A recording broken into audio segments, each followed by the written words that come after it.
nome de Jesus. Amém, Jesus.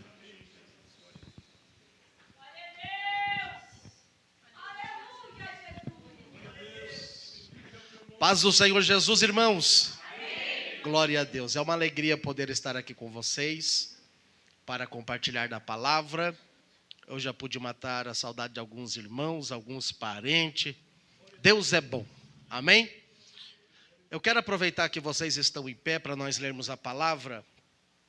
Abre a tua Bíblia lá em Romanos. A carta de Paulo aos Romanos. Capítulo 8. E o versículo 18. Aos Romanos, capítulo 8. E o versículo de número 18 da palavra de Deus. E eu quero compartilhar aqui um texto que o Senhor colocou no meu coração. E eu quero compartilhar com a igreja. Romanos 8 e o versículo de número 18. Quem achou diz amém. Tem alguém procurando? Está todo mundo afiado na Bíblia. Glória a Deus. Diz assim o texto: porque para mim tenho por certo que as aflições deste tempo presente não são para comparar com a glória que em nós há de ser revelada. Vou repetir. Porque para mim tenho por certo que as aflições deste tempo presente não são para comparar com a glória que em nós há de ser revelada. Amém? Pode tomar assento em nome de Jesus. Eu quero aproveitar que você está com a Bíblia na mão, não solta ela. E nós vamos ler 2 Coríntios. A segunda carta aos Coríntios. Capítulo 11. E o versículo 22. Amém?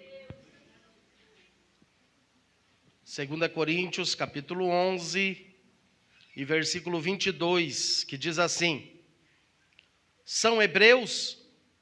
Também eu. São israelitas? Também eu. São descendência de Abraão? Também eu. São ministro de Cristo? Falo como fora de mim, eu ainda mais. Em trabalho muito mais, em açoite mais do que eles, em prisões muito mais, em perigo de morte muitas vezes.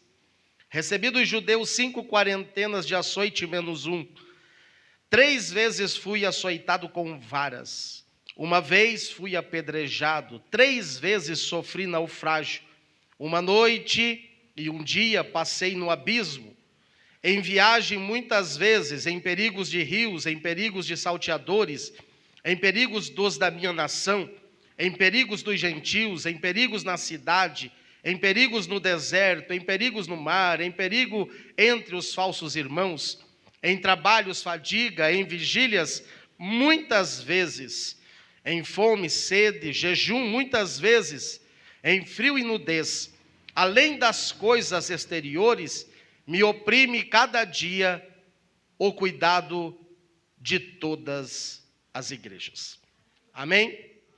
Glória a Deus. Meus queridos irmãos, eu quero compartilhar aqui uma palavra com vocês nesta noite, que o Senhor, Ele tem colocado esta mensagem, vamos dizer assim, no meu coração já por alguns meses.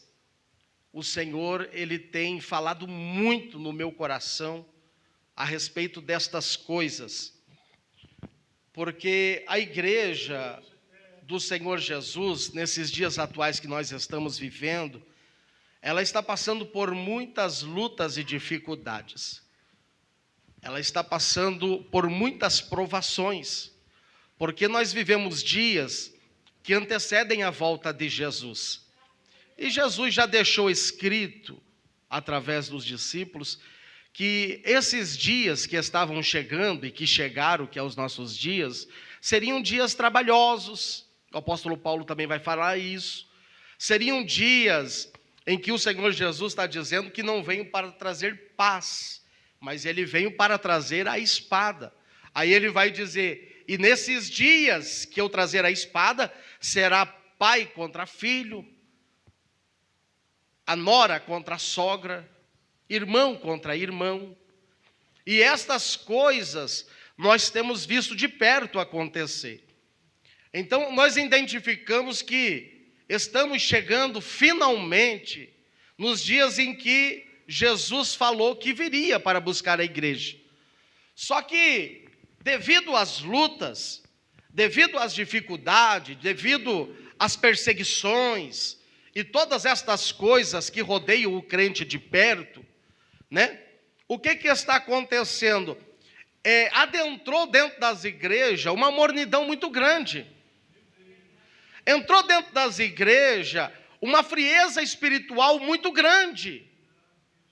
O abatimento espiritual da igreja é nítido, porque a palavra do Senhor está dizendo que se por se multiplicar a iniquidade, o amor de muitos se esfriaria. Aí alguém dentro da igreja vai dizer: não, irmão, isso aí é normal. Não é normal. Isso aí nunca foi normal no meio da igreja. Jesus ele vai dizer que por se multiplicar a iniquidade, o amor de muitos se esfriaria, mas ele não está se direcionando aos discípulos, ele está se direcionando ao mundo. Porque o amor da igreja, o fervor pelas almas de servir a Deus, tem que permanecer o mesmo até o dia em que o Senhor buscar a sua igreja. Aleluia! Mas muitas das vezes as lutas, as dificuldades, têm feito com que nós venhamos ficar cabisbaixo, entristecido, abatido. E muitas das vezes por coisas sem sentidos. Eu me lembro que antes de eu servir a Deus, eu passei muita dificuldade no meu casamento. E eu me lembro que quando eu passei essas dificuldades, às vezes eu com a Lucimara, nós brigávamos muito, muito, demais. Eu costumo dizer para os irmãos que os 7 primeiros anos do meu casamento foi treva. Treva, difícil para manter o relacionamento, eu e a minha esposa. Por quê? Muitas das vezes nós brigávamos e depois da briga, pastor, eu ficava refletindo, parava, deitava a cabeça no travesseiro e falava assim: por que mesmo que nós brigamos? Deixa eu tentar puxar na memória.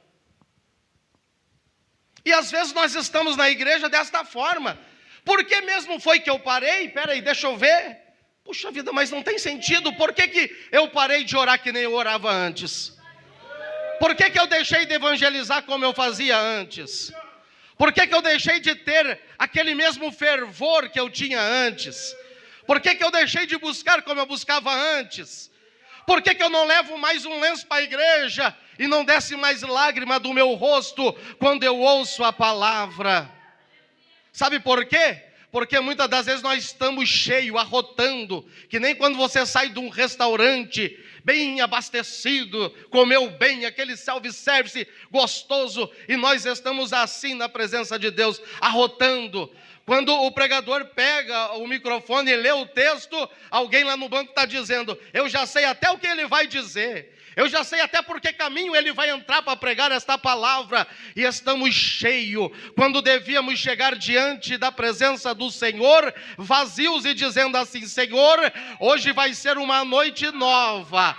O texto pregado é o mesmo, mas a mensagem vai ser do céu.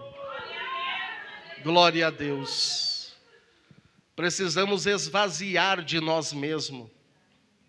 Aí o apóstolo Paulo está dizendo: olha, eu quero dizer para vocês, se eu me gloriar de alguma coisa nesta minha vida, eu quero dizer para vocês, gloriar-me-ei simplesmente das minhas fraquezas.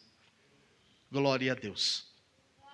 Aí o texto está dizendo, eu gosto demais desse texto: porque para mim tenho por certo que as aflições deste tempo presente não são para comparar com a glória que em nós há de ser.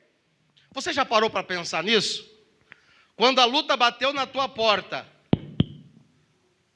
e falou: cheguei, e você olha para a dificuldade, você já olhou para a tua luta e disse assim: olha, maior é o céu que está reservado para mim do que essa luta que eu estou passando momentânea. Porque muitas das vezes é só o jeito com que nós olhamos para a situação. Eu vou falar algo para vocês aqui baseado na palavra. Escuta isso aqui.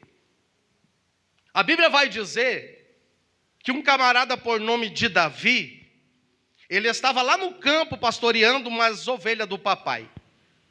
E a guerra estava instalada diante dos termos de Israel. Os inimigos cercaram, os inimigos estão ali para a batalha, e a Bíblia diz que se levanta um gigante por nome de Golias, lá no vale. E o povo olhando daqui de cima e eles no vale. E de repente todo mundo olhando para o gigante, porque a Bíblia diz que por 40 dias, irmão Augusto, o gigante vinha e afrontava Israel. E dizia: tem homem aí para descer aqui e lutar comigo? Tem Deus em Israel aí que vai poder livrar vocês, e vocês ter coragem de descer aqui e lutar comigo? Aí um batia no ombro do outro e dizia: olha o tamanho da massa do homem, maior do que o Augusto. O Augusto já dá medo do tamanho da porta, e o gigante era um pouquinho maior que o Augusto, ainda aquele massa daquele homem. Todo mundo cutucava um outro e dizia: olha o tamanho do homem, não podemos vencer esse tamanho de homem. Aí sabe o que aconteceu? Davi chega de pastorear a ovelha, e quando chega lá, Jessé chama ele e fala: meu filho, vai lá ver como é que está a batalha. Leva aqui um queijinho, leva aqui um pãozinho, leva aqui algum mantimento para os teus irmãos, mas leva também para o general para fazer um agradinho, leva lá, faz isso daqui e tal. E Davi, obediente como era, pega e vai obedecer o seu pai. E quando ele chega lá, muito curioso que era, ele corre lá para a linha de frente. E quando ele chega lá, ele escuta o grito do filisteu: tem homem Israel aí para descer aqui e lutar comigo? E de repente Davi corre para ver quem era que estava gritando. E quando ele olha lá para baixo, a visão que ele tem lá para baixo é a mesma visão que todo mundo tinha. Sim ou não? Sim. O gigante era o mesmo? Sim. A dificuldade era a mesma? Era. Só que quando Davi chega e ele olha o gigante, ele não vê o tamanho do problema que estava diante dos seus olhos. Quando Davi chega diante da batalha, sabe qual que é a palavra de Davi? Ele não vai dizer: esse homem é muito forte, tem que ter uns 30 nós para descer lá para lutar com ele, um sozinho não vai conseguir. Não. Davi olha para baixo e diz uma palavra muito importante, e ele vai dizer: quem é este incircunciso que ousa desafiar o Senhor Deus do céu, o Rei dos exércitos de Israel? Quem é esse que ousa desafiar a igreja? E muitas das vezes o inimigo tem vindo, né? Tem vindo armando cilada para o nosso pé, tem vindo armando confusão para nós, e nós estamos olhando para o tamanho do problema, quando devemos olhar para o nosso Deus e dizer: este problema que estamos atravessando, para o nosso Deus é nada. Glória a Deus. Sabe por quê? Porque a tua visão, ela não está firmada no tamanho do problema que você está atravessando. A nossa visão, ela precisa estar firmada num Deus que fez promessa para a sua igreja, que não deixaria ela só, que não desampararia os seus filhos, mas que daria vitória à sua igreja. Aleluia. Então precisamos fazer o quê? Saber da situação que nós estamos vivendo de luta e de dificuldade. Com certeza todos nós passamos, mas o apóstolo Paulo, ele está dizendo assim: para mim, né? Ele vai dizer: eu tenho por certo que as aflições deste tempo presente não é nem de perto para ser comparado com o céu que está preparado para mim. Glória a Deus. E ele usa uma palavra aqui muito interessante, que é a aflição, né?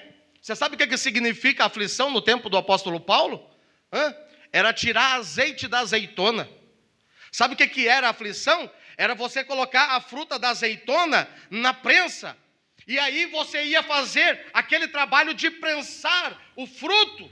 E quanto mais se prensava e quanto mais peso colocava, ia saindo lá embaixo o óleo puro. Sabe?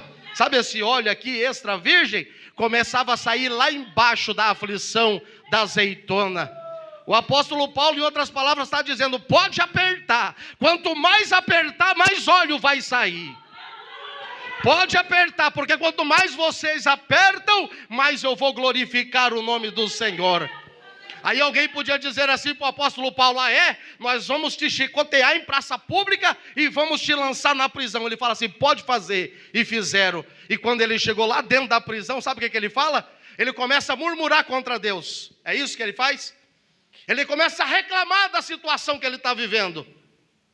Ele começa agora a dizer: meu Deus, será que vale a pena servir a Deus? Porque eu estou servindo a Deus com sinceridade, preguei a palavra, a moça foi liberta, e o que nós ganhamos foi chicotada e prisão. É isso que ele falou? Não, sabe o que ele fez? Lá dentro da prisão, ele olha para o companheiro, para Silas, e diz: bora louvar? Vamos louvar a Deus. Mas você está tudo machucado, mas vamos louvar. Mas você está tudo esfolado da surra que você ganhou, mas bora louvar a Deus. É este louvor de sinceridade que o Senhor está buscando no meio da igreja. Aleluia. Está passando pela prova? Segura aí, aperta o cinto, que a prova às vezes ela costuma apertar um pouco mais ainda. Aperta o cinto. Eu me lembro que no começo da minha conversão foi isso que aconteceu comigo. Estou passando por uma prova muito grande, na primeira igrejinha que eu fui cuidar, estou passando uma prova, e na minha cabeça eu pensando assim: não vale a pena não, vale a pena servir a Deus, mas eu sentar lá no banquinho, ficar quietinho, dando meu glória, levantando a minha mão, mas ficar diante deste povo, não é assim, tem hora? Que luta. E daí eu estou lá num culto, na porta lá, que nem o irmão Roger lá, olhando para dentro, chorando pela palavra. E de repente, a irmã estava ali embaixo, pregando a palavra. Esse dia nós estávamos lembrando dela ainda, né? Lá no César. E daí a irmã parou a mensagem, assim que eu estou pregando aqui, ela parou a mensagem. E ela falou assim: ô irmão Ezequiel, irmão, você está passando por uma luta, o Senhor me faz saber aqui.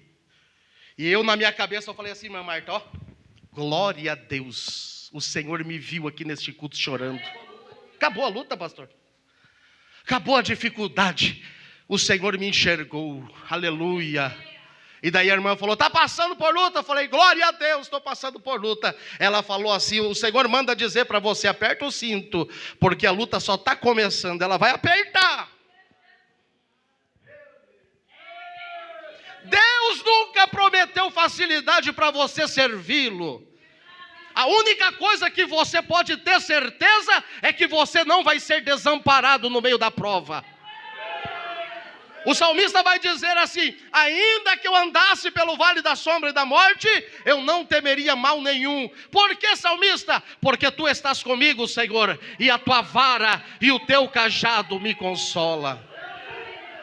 Glória a Deus. O Senhor está conosco. A única certeza que você tem é que Ele não vai te desamparar no meio da batalha. Por quê? Porque Ele está conosco. O Senhor dos exércitos está conosco. Glória a Deus. Aí eu me lembro de um texto, eu vou compartilhar aqui com vocês algo muito importante. Malaquias. Chega até Mateus ali, volta só um livro, Malaquias. Capítulo 3. Olha que coisa rica que Malaquias deixou aqui para nós. Malaquias capítulo 3. E o versículo 2. Diz assim: mas quem suportará o dia da sua vinda? O Senhor está voltando, sim ou não? Aí ele está perguntando: quem suportará o dia da sua vinda? Esse suportar aqui está falando de luta, de aflição, de dificuldade. Por quê? Porque o povo acabara de voltar da Babilônia e eles estavam passando por dificuldade. A igreja já não era mais a mesma de Salomão. A realidade da riqueza e do poder militar já não era mais o mesmo. Aí ele está dizendo assim: quem suportará o dia da sua vinda? Claro que está apontando para Jesus, nós entendemos assim. Aí ele vai dizer assim: e quem subsistirá quando ele aparecer? Porque ele será como o fogo do ourives. Olha o que o cristão tem que passar aqui, ó, pela fornalha. Aí ele vai dizendo: e como o sabão dos lavandeiros, versículo 3. Aí ele vai dizer algo importante: e assentar-se-á afinando e purificando a prata. Assentar-se-á afinando e purificando a prata. E purificará os filhos de Levi e os afinará como ouro e prata. Então ao Senhor trarão ofertas em justiça. Sabe o que ele está dizendo aqui? Quem sabe aqui como é que purifica uma prata? Uma peça de prata. Malaquias está dizendo aqui que o ourives vai fazer o quê? Se assentar para purificar a prata. Sabe o que ele está dizendo? O ourives, quando ele vai purificar uma prata, ele pega uma cadeira, um banco, e ele põe de frente para a fornalha. E daí lá dentro do forno, sabe o que ele faz? Ele coloca lá a peça de prata. E lá o fogo pega. E lá o forno esquenta. E ali a situação fica abrasadora mesmo. Aí sabe quando o ourives vai saber que a prata está boa, antes que ela derreta, porque senão ela vai derreter com o calor lá. Vai perder o trabalho. Vai deformar o trabalho. Mas antes de deformar o trabalho, o ourives sabe o ponto da prata. Sabe qual que é o ponto da prata? Não. O ponto da prata é quando o ourives olha para a peça lá dentro do forno e ele consegue enxergar o próprio rosto, o reflexo dele. Sabe como é que é as nossas lutas e as dificuldades? Ela só vai passar quando você resplandecer o rosto de Cristo na tua vista.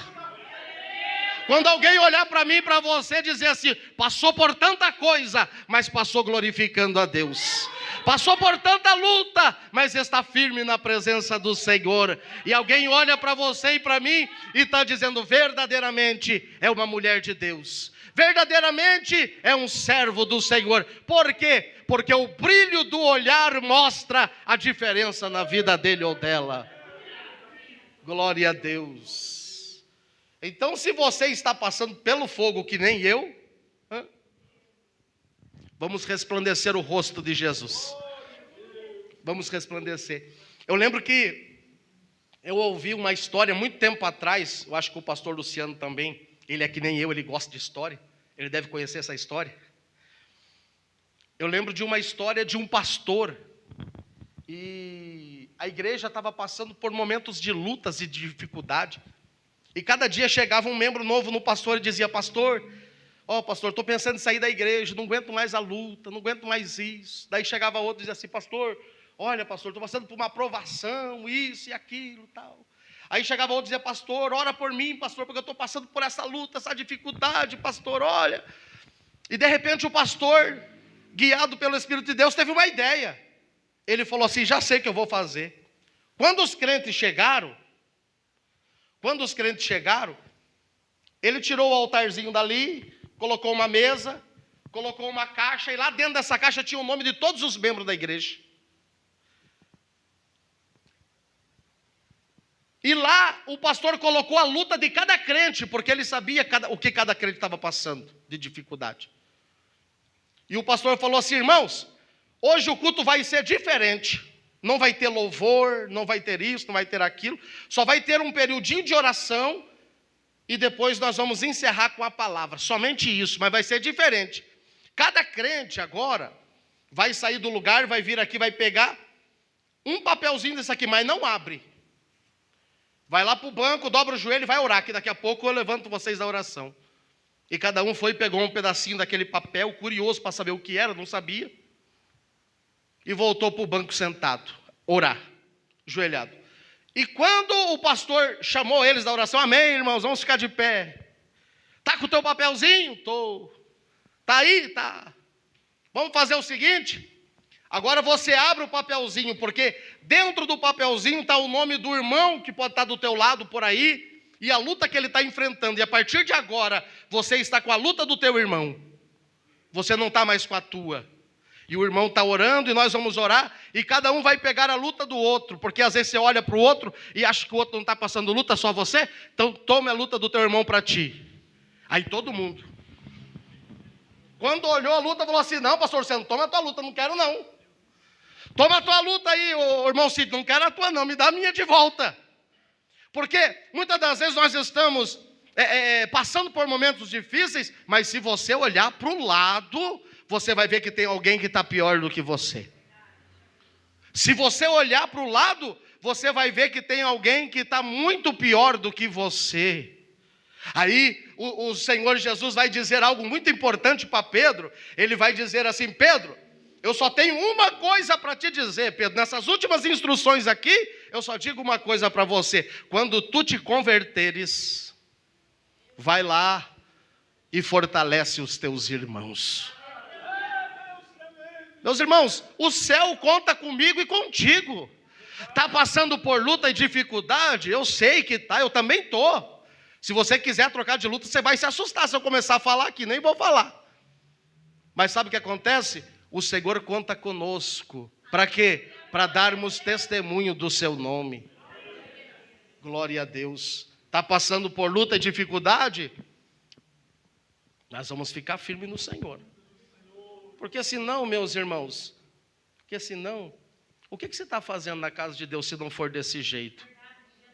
Porque se é realmente que você está servindo a Jesus, Ele não prometeu facilidade para ninguém. Casa nova, carro novo,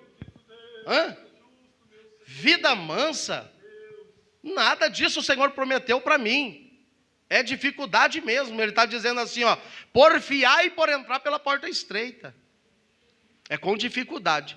Aí o apóstolo Paulo, eu li ali para vocês um trecho do apóstolo Paulo, o que ele estava passando para pregar o evangelho.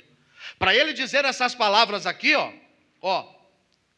para ele escrever essas palavras, ele está dizendo, porque para mim tenho por certo que as aflições do tempo presente dele não são para comparar com a glória que em nós há de ser revelada. Para ele dizer essas palavras aqui, ele teve que passar por tudo aquilo que eu li para vocês lá. O que ele passou? Frio, nudez, lançado no abismo, apanhou de vara em praça pública, foi açoitado, sofreu naufrágio, foi perseguido entre os falsos irmãos. Perseguição.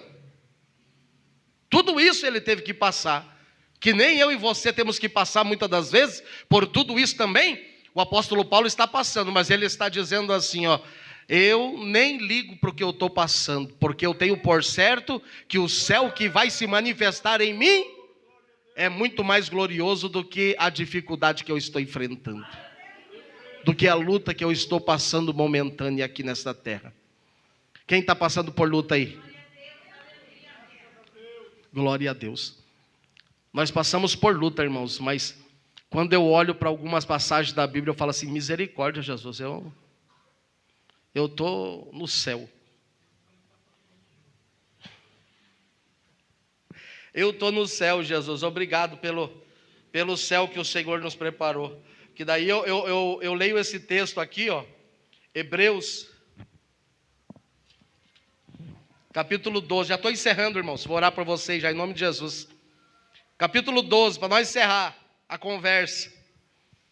Portanto, nós também, pois que estamos rodeados de uma tão grande nuvem de testemunha, deixemos todo o embaraço e o pecado que tão de perto nos rodeia e corramos com paciência a carreira que está proposta.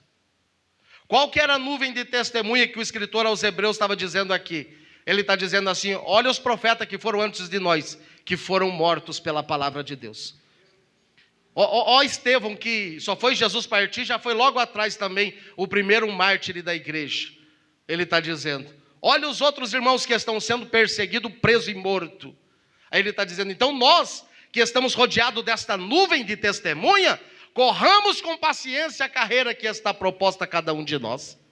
Aí ele vai dizer algo importante, versículo 2, olhando para Jesus, autor e consumador da fé, o qual pelo gozo que lhe estava proposto, suportou a cruz, desprezou a afronta e assentou-se à destra de Deus. Considerai, pois, aquele que suportou tais contradições dos pecadores contra si mesmo, para que não enfraqueçais e desfalecendo em vossos ânimos. Amém? O que o escritor aos Hebreus está dizendo para você aqui? Está passando por luta? Lembra-te da nuvem de testemunha que você carrega. Que os irmãos que foram antes de você também passaram perseguição e afronta. Aí ele está dizendo, se não bastar você olhar para os profetas, para os discípulos, para os apóstolos, olhe para Jesus, autor e consumador da fé. Não devia R$1 para ninguém, ou ele devia para você? Ele devia morrer na cruz? Devia nada, quem devia era eu. A Bíblia diz que o salário do pecado é a morte, né? Então, quem devia morrer lá na cruz pregado, sofrendo, era eu, era nós. Mas o que Jesus fez? Desprezou toda afronta, abandonou o céu de glória, deixou lá tudo lá. A Bíblia vai dizer que Jesus, ele vai se despir da sua glória. Ele tira a sua roupa de glória e ele vai vestir uma roupa que nem a minha, mas não essa roupa aqui, ó, esta carne aqui, ó, corruptível. Ele se veste desta carne e vem aqui para morrer por nós na cruz do Calvário. Então, se não basta você olhar para as dificuldades dos discípulos e tudo que eles passaram, então olhe para Jesus. Porque se você olhar para Jesus, eu duvido você não ficar constrangido. Um homem que não devia nada, só pregou o amor, só fez o bem, só curou, só fez o que era bom. E mesmo assim ele foi o quê? Perseguido e crucificado. Amém, meus irmãos? Se coloca de pé em nome de Jesus. Glória a Deus.